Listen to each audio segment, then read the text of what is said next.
ಕೂತಾರೆ ಅಂತ. ಆದ್ರೆ ನೀವಿಷ್ಟು ಗಂಭೀರವಾಗಿ ಕೂತಿರುವಾಗ ಬರ್ಬೇಕಾದ್ರೆ ನಮಗೆ ಡ್ರೈವರ್ನ BMTC ಡ್ರೈವರ್ನೇ ಕೊಟ್ಟಿದ್ದಾರೆ. ನಮ್ ಡ್ರೈವರ್ ನಂಗೊಂದು ಜೋಕ್ ಹೇಳ್ತಾ ಇದ್ರು. ಏನು ಅಂತಂದ್ರೆ, ಸರ್ ಬಸ್ಸಲ್ಲಿ ಬರ್ಬೇಕಾದ್ರೆ ಕಂಡಕ್ಟರ್ ಏನಾದ್ರೂ ತೂಕಡಿಸಿದ್ರೆ ಏನಾಗ್ತದೆ ಸರ್ ಅಂತ. ಏನಾಗ್ತದಪ್ಪ ಗೊತ್ತಿಲ್ಲ ನನಗೆ, ಹೇಳು ನೋಡೋಣ ಅಂದೆ. ಅವ್ನು ಹೇಳ್ತಾ ಇದ್ದ, ಸರ್ ಬಸ್ಸಲ್ಲಿ ಬರ್ಬೇಕಾದ್ರೆ ಕಂಡಕ್ಟರ್ ತೂಕಡಿಸಿದ್ರೆ ಒಂದ್ 4 ಜನ ಟಿಕೆಟ್ ತಗೊಳ್ಳಲ್ಲ ಸರ್ ಅಂತ. ಆಯ್ತು. ಆಮೇಲೆ ಅವ್ನು ಹೇಳ್ದ, ಸರ್ ನಾವು ಭಾರಿ ಇಂಪಾರ್ಟೆಂಟ್ ಒಂದು. ಯಾಕೆ ಅಂದೆ, ನಾವು ಡ್ರೈವರ್ ತೂಕಡಿಸಿದ್ರೆ ಎಲ್ಲರೂ ಟಿಕೆಟ್ ತಗೊಳ್ತಾರೆ ಸರ್ ಅಂತ. ಸೊ ಈ ಡ್ರೈವರ್ಗಳು ಕಂಡಕ್ಟರ್ಗಳದೇ ನಿಗಮ ಇವತ್ತು ನಮ್ಮ BMTC ಮತ್ತು KSRTC ನಿಗಮ. ಇಂತಹ ಸಂದರ್ಭದಲ್ಲಿ ಈ ನಿಗಮಕ್ಕೆ ಒಂದು ಸುವರ್ಣ ಅವಕಾಶ ಸಿಕ್ಕಿದೆ. ಏನು ಅಂತಂದ್ರೆ, BMTC ಬಸ್ಸನ್ನ ನಿಮ್ಮೂರಿಗೆ ಕೊಡ್ತಾ ಇದ್ದೀವಿ. ಮಾನ್ಯ ಶರತ್ ಬಚ್ಚೇಗೌಡರು ಮತ್ತು ರವಿಕುಮಾರ್ ಅವರು ಅವರೆಲ್ಲರಿಗೂ ಕೂಡ ಬಹುಶಃ ಈ ವಿಚಾರದಲ್ಲಿ ಖುಷಿ ಇದೆ ಅಂತ ಭಾವಿಸ್ತೀನಿ. ಒಂದು ಊರಿಗೆ KSRTC ಬಸ್ ಹೋಗೋದ್ರ ಬೆಲೆ ಬೇರೆ ಸರ್, ಒಂದು ಊರಿಗೆ BMTC ಬಸ್ ಹೋಗೋದು ಬೇರೆ.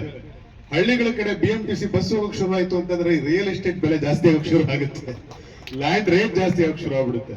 ಅವ್ರು ಹೇಳ್ತಾರೆ, ನಮ್ಮ ಮೂರ್ಖ BMTC ಬಸ್ ಬರ್ತದೆ ಗೊತ್ತೇನ್ಲೇ ಅಂತಾರೆ. ಯಾಕೆ ಇಷ್ಟು ರೇಟ್ ಇಲ್ಲಿ ಇದೆ? ನಮ್ಮ ಮೂರ್ಖ BMTC ಬಸ್ ಬರ್ತದೆ ಅಂತಾರೆ. ಈ ಕಡೆ ಚಿಕ್ಕಬಳ್ಳಾಪುರಕ್ಕೆ BMTC ಬಸ್ ಬಿಟ್ಟಾಗ ಆಗ ಇಡೀ ಚಿಕ್ಕಬಳ್ಳಾಪುರ ಜನ ಮಾತಾಡ್ತಿದಾರಂತೆ, ನಮ್ಮ ಮೂರ್ಖ ಭೂಮಿ ಬೆಲೆ ಚಿನ್ನ ಇತ್ತು ಅಂತಿದಾರಂತೆ. ಸೊ ಹಂಗೆ BMTC ಬಸ್ ಯಾವ್ದಾದ್ರು ಒಂದು ಊರಿಗೆ ಬರ್ತಾ ಇದೆ ಅಂತಂದ್ರೆ ಅಲ್ಲೊಂದು ವೈಶಿಷ್ಟ್ಯತೆ ಖಂಡಿತವಾಗಿಯೂ ಇದೆ. ಇವತ್ತು ನಿಮ್ಮೂರಿನ ಅವಶ್ಯಕತೆಗೆ ತಕ್ಕಂತೆ ಇವತ್ತು ನಮ್ಮ ಮಂತ್ರಿಗಳು ಬಹಳ ಒಂದು ಉತ್ತಮವಾದ ರೀತಿಯಲ್ಲಿ ನಿಮ್ಮೂರಿನ ಜನರಿಗೆ ಅನುಕೂಲ ಆಗ್ಬೇಕು ಅಂತ ಹೇಳಿ ಸುಮಾರು 10 ಬಸ್ಗಳನ್ನ ಇವತ್ತು ನಾವಿಲ್ಲಿ ಉದ್ಘಾಟನೆಯನ್ನು ಮಾಡ್ತಾ ಇದ್ದೀವಿ. ಸೊ ಪ್ರೀತಿಯ ಸ್ನೇಹಿತರೆ, ಬಹಳ ಚೆನ್ನಾಗಿ ನಾನು ಒಂದು ಮಾತನ್ನು ಹೇಳ್ಬೇಕೇನು ಅಂತಂದ್ರೆ, ನಮ್ಮ ಮಂತ್ರಿಗಳಿಗೆ ನಾನು ಧನ್ಯವಾದ ಹೇಳ್ಬೇಕು ಹಿಂಗೆ ಅಂತ ನಂಗೆ ಗೊತ್ತಾಗ್ತಿರ್ಲಿಲ್ಲ. ಯಾಕೆ ಈ ಧನ್ಯವಾದ ಅಂತಂದ್ರೆ, ಅವರು ನಿನ್ನೆ 2 ದಿವಸದ ಹಿಂದೆ ನಮ್ಮೂರಿಗೆ 10 AC ಬಸ್ ಕೊಟ್ರು. ತುಮಕೂರಿಗೆ 10 AC ಬಸ್ಗಳನ್ನ ಸರ್ ದಯವಿಟ್ಟು ನಮ್ಗೆ ಅವಕಾಶ ಮಾಡಿಕೊಡಿ ಅಂತ ನಾನು ಕೇಳ್ತಾ ಇದ್ದೆ.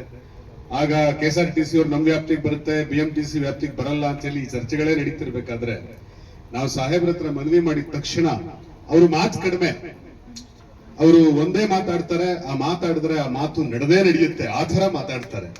ಸೊ ಹಿಂಗಾಗಿ ನೋಡೋಣ ಮಾಡ್ಕೊಡ್ತೀವಿ, ಸ್ವಲ್ಪ ಸಮಾಧಾನವಾಗಿರಿ ಅಂತಂದ್ರು. ಹಂಗಂದಿದ್ ಬೆಳಗ್ಗೆಗೆ MD ಅವರು ಸಿಕ್ಕಿದ್ದಾರೆ, KSRTC MD ಅವರು BMTC MD ಅವರು ಇಬ್ಬರನ್ನು ಕೂರಿಸ್ಕೊಂಡು ಇದಕ್ಕೊಂದು ಪರಿಹಾರವನ್ನು ಕೊಟ್ಟು ನಮ್ಮ ತುಮಕೂರಿಗೆ 10 ಬಸ್ಸುಗಳು ಬರೋ ತರ ಮಾಡಿದ್ದಕ್ಕೋಸ್ಕರ ಈ ವೇದಿಕೆಯ ಮೂಲಕ ನಾನು ನಮ್ಮ ಮಂತ್ರಿಗಳಿಗೆ ಅನಂತ ಧನ್ಯವಾದಗಳನ್ನು ಸಲ್ಲಿಸಬೇಕು ಅಂತ ಬಯಸ್ತಾ ಇದ್ದೀನಿ.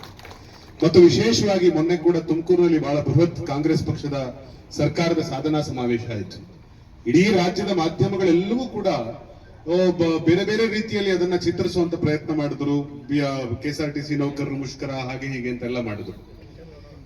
ಎಲ್ಲೋ ಒಂದ್ ಕಡೆ ಸರ್ಕಾರಕ್ಕೂ ಕೂಡ ಒಂದು ರೀತಿಯ ಒಂದು ಆತಂಕ ಇತ್ತು. ಆದ್ರೆ ಆ ಸಂದರ್ಭದಲ್ಲಿ ಆ ಇಡೀ ವ್ಯವಸ್ಥೆಯನ್ನ ಅತ್ಯುತ್ತಮವಾಗಿ ನಿಭಾಯಿಸಿ ಪ್ರತಿಯೊಬ್ಬ ನೌಕರನು ಕೂಡ ನಮ್ಮ ಕಾರ್ಯಕ್ರಮಕ್ಕೆ ಸಹಕಾರ ಕೊಟ್ಟಿದ್ದಾರೆ. ಅದಕ್ಕೆ ಕಾರಣ ನಮ್ಮ ಮಂತ್ರಿಗಳು ಹಾಗೂ ಎಲ್ಲ ಇಡೀ ಇಲಾಖೆಯವರು ಅದಕ್ಕೆ ಪೂರಕವಾಗಿ ತುಂಬಾ ಚೆನ್ನಾಗಿ ಕೆಲಸ ಮಾಡಿದ್ರು. ಅದಕ್ಕೆ ಕೂಡ ನಾನು ಚಿರಋಣಿಯಾಗಿ ಇರ್ಲಿಕ್ಕೆ ಬಯಸ್ತೀನಿ. ವಿಶೇಷವಾಗಿ ನಾನು ಈ ವೇದಿಕೆ ಮೇಲೆ ನಿಂತು ನಿಮ್ ಶಾಸಕರ ಬಗ್ಗೆ ಒಂದು ಮಾತು ಹೇಳಿದ್ರು. ಬಚ್ಚೇಗೌಡರು, ಶರತ್ ಬಚ್ಚೇಗೌಡರು ಯುವಕರು ಮಾತ್ರ ಅಲ್ಲ, ಬಹಳ ಸೂಕ್ಷ್ಮಗ್ರಾಹಿ. ಅವ್ರಿಗೆ ತುಂಬಾ ಉತ್ತಮವಾದಂತ ರಾಜಕೀಯ ಭವಿಷ್ಯ ಇದೆ. ಒಂದ್ ದಿವಸ ಯಾವ್ದೋ ಒಂದು ಸಣ್ಣ ಕೆಲಸ ಕೇಳ್ಕೊಂಡು, ಅಂದ್ರೆ ಯಾರೋ ನಮ್ಮ ಸ್ನೇಹಿತನೊಬ್ಬನಿಗೊಂದು ಸಹಾಯ ಆಗ್ಬೇಕಾಗಿತ್ತು. ನಾನು ಇವ್ರ ಮನೆ ಹತ್ರಕ್ಕೆ ಹೋದೆ. ನಾನು ಹೋಗ್ತೀನಿ, ಬೆಳಗ್ಗೆ 9 ಗಂಟೆಗೆ ಹೋದ್ರೆ ಜನ ತುಂಬಿ ತುಳುಕ್ತಾ ಇದ್ರು. ಕಡೆಗೆ ನಾನು ಬಂದಿದ್ದೀನಿ ಅಂತ ಒಂದು ಲೆಟರ್ ಕಳಿಸಿದ ತಕ್ಷಣ ಅವರು ಒಳಗೆ ಕರೆಸ್ಕೊಂಡು ನಮ್ಮನ್ನ ಆಚೆ ಕಡೆ ಕೂರಿಸಿರ್ಲಿಲ್ಲ, ಒಳಗೆ ಕೂರಿಸ್ಕೊಂಡಿದ್ರು. ಬಂದವ್ರನ್ನೆಲ್ಲರೂ ಅಟೆಂಡ್ ಮಾಡ್ತಾ ಇದ್ರು. ನಾನು ನೋಡ್ತಾ ಇದ್ದೆ, ಯಾವುದು ಕೂಡ ನಾಳೆ ಮಾಡ್ತೀನಿ ನಾಡದ್ ಮಾಡ್ತೀನಿ ನೋಡೋಣ ಮಾಡೋಣ ಅನ್ನೋ ಮಾತೇ ಇಲ್ಲ. ಅಲ್ಲೇ ಅಧಿಕಾರಿಗಳಿಗೆ ಫೋನ್ ತಗೊಳ್ಳೋರು, ಅಲ್ಲೇ ಯಾರೋ RI ಫೋನ್ ತಗೊಳ್ತಾ ಇದ್ರು, ಅಲ್ಲೇ ತಹಶೀಲ್ದಾರಿಗೆ ಫೋನ್ ತಗೊಳ್ತಾ ಇದ್ರು, ಅಲ್ಲೇ AWE ಫೋನ್ ತಗೊಳ್ತಾ ಇದ್ರು. ಈ ಕೆಲಸ ಆಗ್ಬೇಕು ಮಾಡಿ ಸರ್ ಅಂತ ಹೇಳಿ ಇಮಿಡಿಯೇಟ್ಲಿ ಆ ಕೆಲಸಗಳನ್ನ ಅಲ್ಲಿ ಮಾಡಿಸ್ತಾ ಇದ್ದಿದ್ದ ರೀತಿಯನ್ನ ನೋಡಿ ನನಗೆ ಅನ್ಸಿದ್ದೇನು ಅಂತಂದ್ರೆ, ಒಂದು ದಿವಸ ಇವ್ರು ಬಹಳ ಎತ್ತರಕ್ಕೆ ಬೆಳೀತಾರಪ್ಪ, ಖಂಡಿತವಾಗಿ ಇವ್ರಿಗೊಂದು ಅವಕಾಶ ಇದೆ ಅನ್ನೋ ಮಾತನ್ನ ನಾನು ಭಾವಿಸ್ಕೊಂಡೆ. ಇದು ಮನಸ್ಸಿನ ಮಾತು. ಸೊ ಅವ್ರಿಗೂ ಕೂಡ ಒಳ್ಳೇದಾಗ್ಲಿ. ಇವತ್ತು ಅವರೆಲ್ಲರ ಪರಿಶ್ರಮದಿಂದ ಮತ್ತು ನಮ್ಮ ಮಂತ್ರಿಗಳ ಒಂದು ಸಹಕಾರದಿಂದ ಇವತ್ತು ನಿಮ್ಮೂರಿಗೆ ಈ ಒಂದು BMTC 10 ಬಸ್ಗಳು ಬಂದಿದ್ದಾವೆ. ಈ ಬಸ್ ನೀವೆಲ್ಲರೂ ಕೂಡ ಸದುಪಯೋಗ ಪಡಿಸ್ಕೊಳ್ಳಿ. ಎಲ್ಲರಿಗೂ ಒಳ್ಳೇದಾಗ್ಲಿ. ಬಸ್ ಹತ್ತೀವಿ, ಬಸ್ ಇಳಿತಾ ಇರ್ತೀವಿ. ಆದ್ರೆ ಒಂದ್ ನೆನ್ಪಿಟ್ಕೊಳ್ಳಿ, BMTC ಬಸ್ಸು ಅಂತಂದ್ರೆ ಇದು ಬೆಂಗಳೂರಿನ ನರನಾಡಿ ಇದ್ದಂತೆ. ಆಗ್ಲೇ ನಮ್ಮ ಆರಾಧ್ಯ ಅಣ್ಣ ಮಾತಾಡ್ತಾ ಒಂದು ಮಾತು ಹೇಳಿದ್ರು, ಏನು ಇಡೀ ಬೆಂಗಳೂರಿನಾದ್ಯಂತ ನಾವು ಕಾರ್ಯನಿರ್ವಹಿಸ್ತಾ ಇದ್ದೀವಿ, ಸುಮಾರು 45 ಲಕ್ಷ ಜನ ಪ್ರತಿ ದಿವಸ 46 ಲಕ್ಷ ಜನ ನಮ್ಮ ಬಸ್ಸಲ್ಲಿ ಓಡಾಡ್ತಾರೆ ಅಂತ. ಬೆಂಗಳೂರಲ್ಲಿ ಇರೋದೇ 1 ಕೋಟಿ ಆಸ್ಪಾಸ್ ಜನ, 1 ಕೋಟಿ ಆಸ್ಪಾಸ್ ಜನದಲ್ಲಿ ಹತ್ತತ್ರ 50 ಲಕ್ಷ ಜನ ನಮ್ಮ ಬಸ್ಸಲ್ಲಿ ಓಡಾಡ್ತಾರೆ ಅಂತಂದ್ರೆ ಬೆಂಗಳೂರಿನಲ್ಲಿ ಇಬ್ಬರಿದ್ರೆ ಒಬ್ಬ ನಮ್ಮ ಬಸ್ಸಿನ ಮೇಲೆ ಡಿಪೆಂಡ್ ಆಗಿದ್ದಾನೆ. ಅಂತಹ ಒಂದು ದೊಡ್ಡ ಸೇವೆಯನ್ನ BMTC ಇವತ್ತು ಬೆಂಗಳೂರಿಗೆ ನೀಡ್ತಾ ಇದೆ. ಸೊ ಈ ಸಂಸ್ಥೆ ಇನ್ನೂ ಹೆಚ್ಚು ಬೆಳಿಬೇಕು ಅನ್ನೋದು ನಿಮ್ಮೆಲ್ಲರ ಆಶಯ ಆಗ್ಬೇಕು, ಈ ಸಂಸ್ಥೆ ಉಳಿಬೇಕು ಅನ್ನೋದು ನಿಮ್ಮೆಲ್ಲರ ಆಶಯ ಆಗ್ಬೇಕು ಅಂತ ಹೇಳಿ ನಾನು ಈ ಮಾತುಗಳು ಮುಗಿಸ್ತೀನಿ. ನಮಸ್ಕಾರ.